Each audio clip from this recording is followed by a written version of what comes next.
Hi students, today we will learn a new lesson, Androcles and the Lion. We will narrate or we will explain this story. Okay?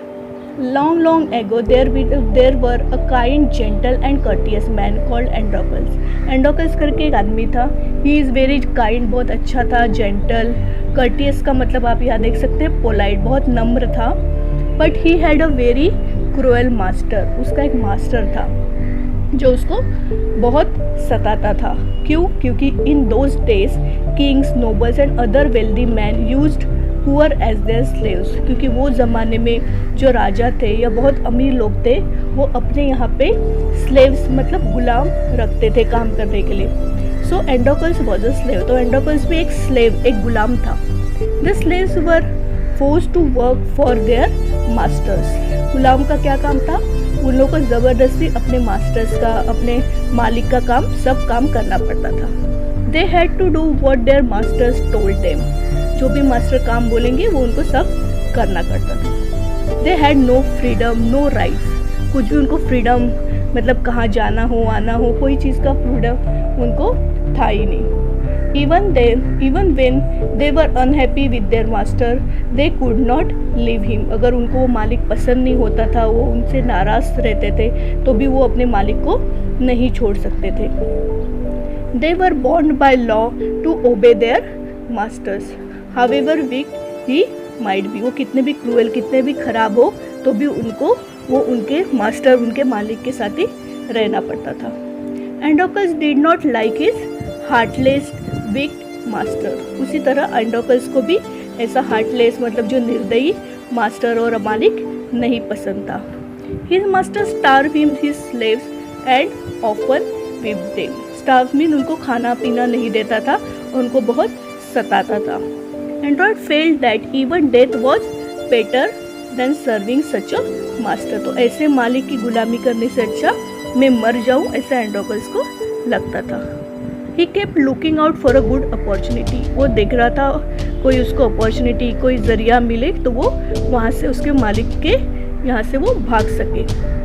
At the first chance he got, but he escaped from the clutches of his cruel master. Clutches मतलब अपने बेड़िया मालिक के वहाँ से वो बेड़ियों से उसको छुटकारा मिल गया.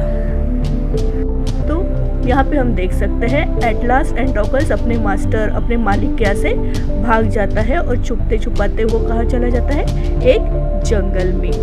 Because he was not a coward. Coward मतलब वो डरपोक नहीं रहता है, वो बहुत ब्रेव रहता है. तो वो वहाँ से मालिक के यहाँ से छूट के वो जंगल में भाग जाता है. He was not afraid of wild beast and roam around the forest. तो वो आराम से जंगल में घूमता है, कोई भी जानवर से उसको डर नहीं लगता है.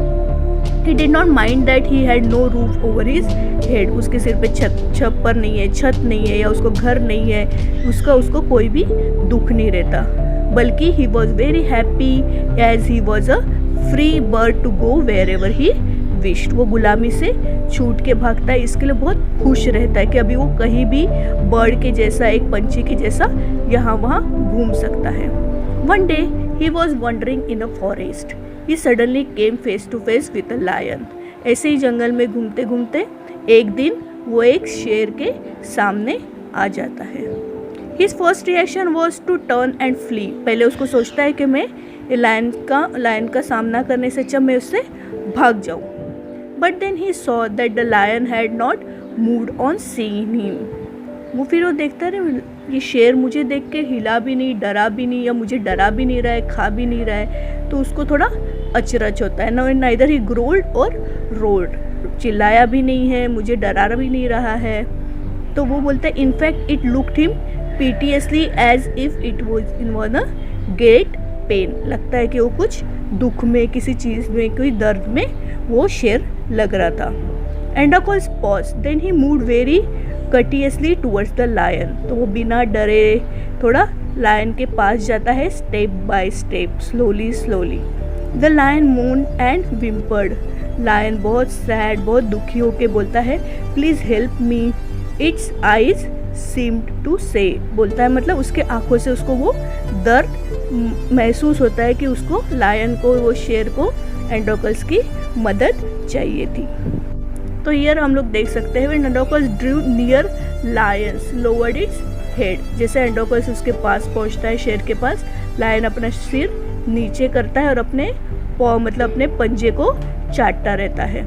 The Androcles saw that the lion's paw was wounded, वो देखता है कि उसके पैर में, उसके पॉ में, उसके पंजे में कुछ तो वुंड मतलब कुछ तो जख्म हुआ है और उसका पैर सूज गया है। On the closer look Androcles notice that a big thorn had pierced one of the lion's toes, जैसे वो और नज़दीक जाता है तो देखता है कि एक बड़ा कांटा एंड्रोकस के टो में मतलब पंजे के एक उंगली में धस गया है, फंस गया है। So this is the cause of Lions distress, तो एंड्रोकस सोचता है अच्छा यही रीज़न है या यही वजह है जिसके कारण लायन बहुत ट्रबल में, बहुत दुखी था। Summoning up all the courage, Androcles अपना करेज अपना पास जमा करके वो लायन के शेर के पास जाता है। इंजर्ड पॉ उसका पैर के पास जाता है एंड ही वॉज अफ्रेड, वो सोचता है कि अगर मैं उसके पास जाऊँ या उसके पैर को टच करूँ, उसके पॉ को, उसके पंजे को टच करूँ तो कहीं वो मुझ पे हमला ना कर दे, क्योंकि ऑलरेडी उसका पॉ है जो उसका पंजा है वो दुख रहा है। But the lion seem to understand his good intention, फिर लायन उसका इंटेंशन मतलब उसका पर्पस, यहाँ पे आने का उसका इरादा क्या है, उसकी मदद करना चाहता है, ये शेर समझ जाता है। If you like story and want to know what happened next, please subscribe my channel for part 2.